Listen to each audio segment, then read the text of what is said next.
Okay, guys, so we're starting forces now. And what is a force? A force is a push or a pull resulting from an object's interactions with its surroundings. It's considered a vector quantity. So vectors have magnitude and direction. Okay. The symbol for force, we use a capital F. The unit is a Newton, which we denote by a capital N. Okay, and we have different types of forces. So an applied force, this is just a push applied to an object by a person or other object. A tension force is a pull transmitted through like a string, a rope, a cable, something that pulls. Okay, a gravitational force,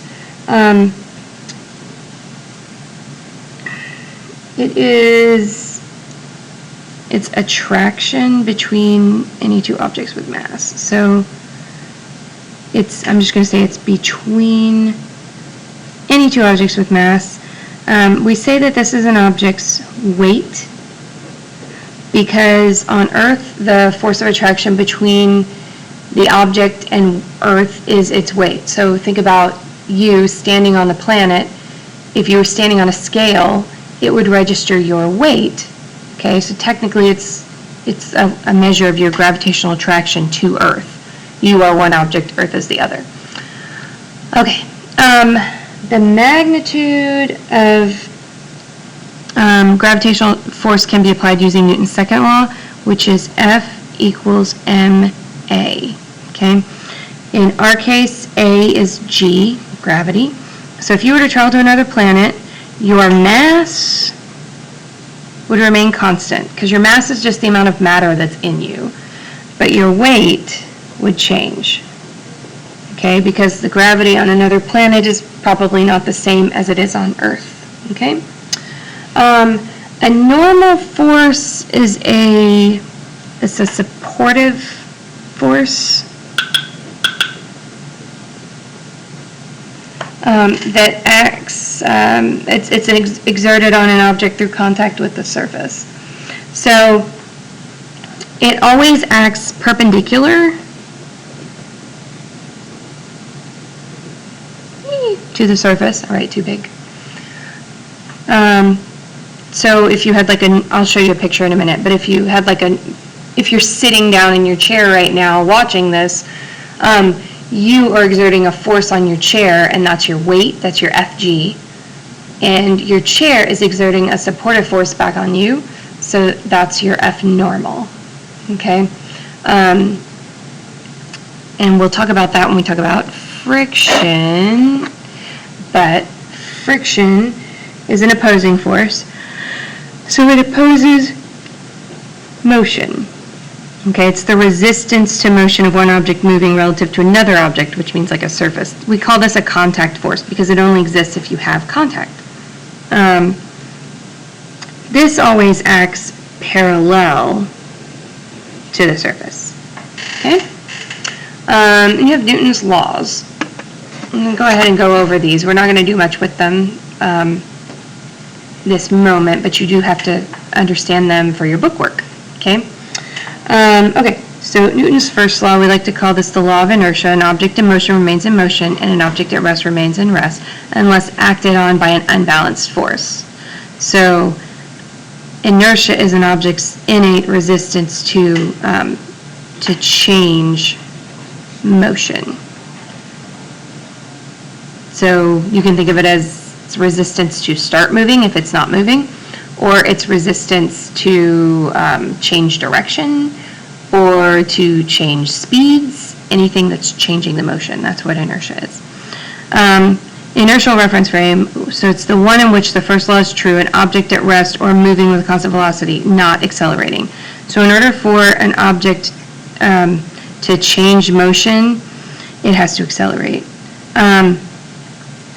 So mass, the quantity of matter, the quantity, where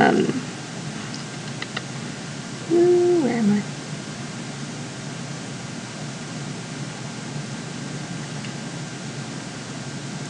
Mass should be in kilograms.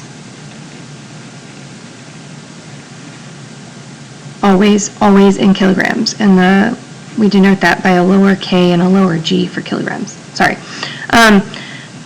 Equilibrium, equal and opposite forces. So these are going to be, if it's in equilibrium, these forces are balanced. So static equilibrium, static literally means the object is at rest, or sometimes we like to use the word stationary. Okay. Dynamic equilibrium, the object is moving at constant velocity. So if something is non-equilibrium, then your forces are not balanced. If your forces are not balanced, then the object is accelerating. Okay? So non-equilibrium is accelerating. Static is stationary. Dynamic is constant velocity. Okay, so you need to know the difference between all of those. Okay? Next page. Okay.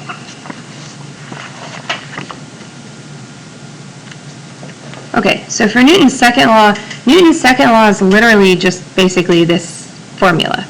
That's Newton's second law. So the net force exerted on an object is equal to that object's mass times the acceleration. That's literally pretty much what that says. So if something is in equilibrium, you have equal and opposite forces, so you have no acceleration. If it's at non-equilibrium, you have unbalanced forces, then you have acceleration. So you have either positive or negative acceleration. Okay, objects with more mass require more force to accelerate at the same rate as an object with less mass. And if two objects have the same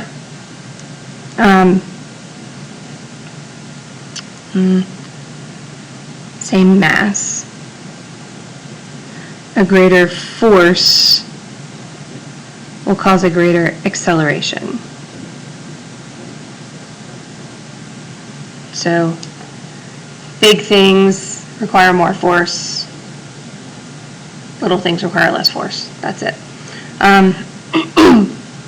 And then you have Newton's third law. We like to call this the action-reaction law. Okay, so, and I'm sure you've heard this one before. For every action, there is an equal and opposite reaction. So forces always come in pairs. Always, always, they always come in pairs. And these pairs are called action-reaction forces. So, for example, if a cannon is fired, right, then you're going to have a recoil. So this cannon ball will go one way, but the cannon will go the other way. And so the force exerted on this cannonball is equal and opposite to the force exerted on the cannon.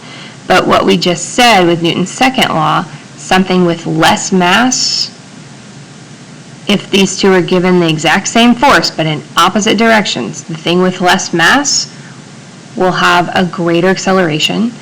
The thing with more mass will have less acceleration. So this sucker is going to go woo really far, and this one is not going to go as far. Okay, but it's still the same force, but it will look different in terms of the motion because of the mass of the objects. Okay, so that's enough for notes, and I'll make a separate video with some examples.